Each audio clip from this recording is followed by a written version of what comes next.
Wow!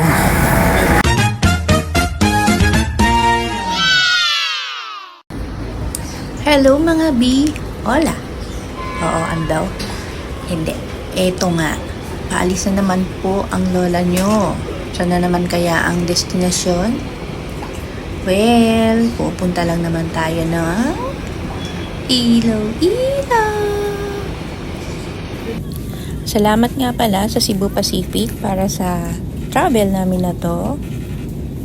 Sponsored dahil no seat sale. Naka-avail kami ng seat sale kaya nakagala ang mga person. Ikaw na naman ang bida.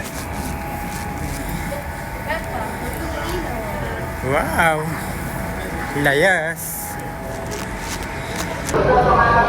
Wow, duty free. Salubong yan. Dito nga pala kami tutuloy pansamantala sa One Spatial Condominium.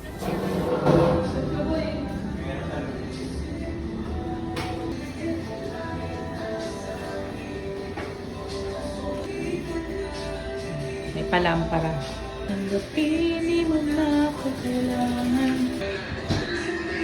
Ano yan ang kinalimutan na.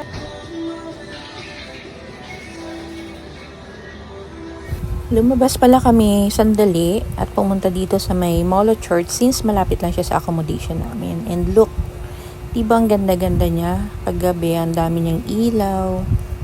Ang ganda. Mas ang dami rin kainan dyan sa may tapat niya.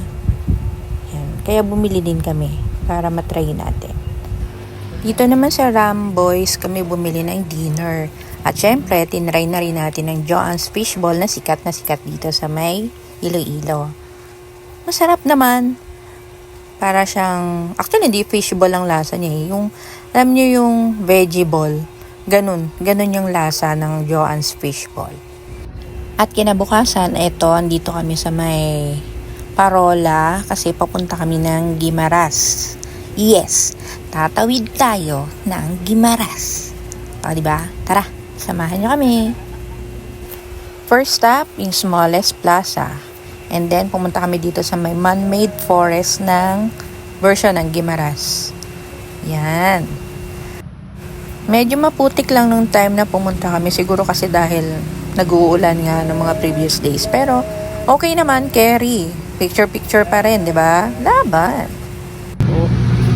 Kahit anong hiwa, may cross. Ay, yung tangkay, yung galing. Yung loob, no? Anong puno po yan? Sinukuan talaga. Opo. Amazing facts. At yung mga binili naming keychain doon na sinukuan, dito namin pinabless at Trappist Monastery na pinamamahala ng mga monks as per local ng Guimaras.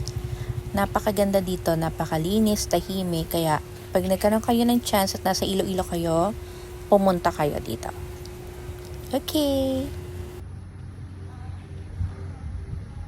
And then, dumiretso na kami dito sa may resort kung saan kami mag-island hopping. So, dito kasi yung stop. Yan. At syempre, pinuntahan namin ang Natago Beach Resort. Ang pinagmamalaki ng Guimaras. Tignan nyo naman kung gaano kaganda naman kasi.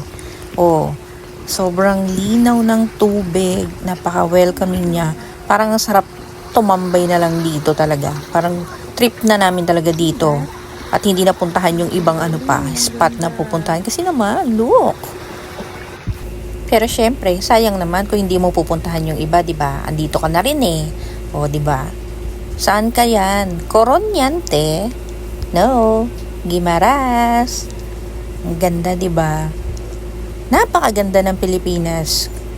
Bakit ba kasi yung iba ayaw ikutin ng Pilipinas, no?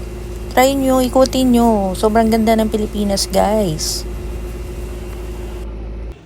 At hindi nakaligtas ang mango pizza ng Guimaras.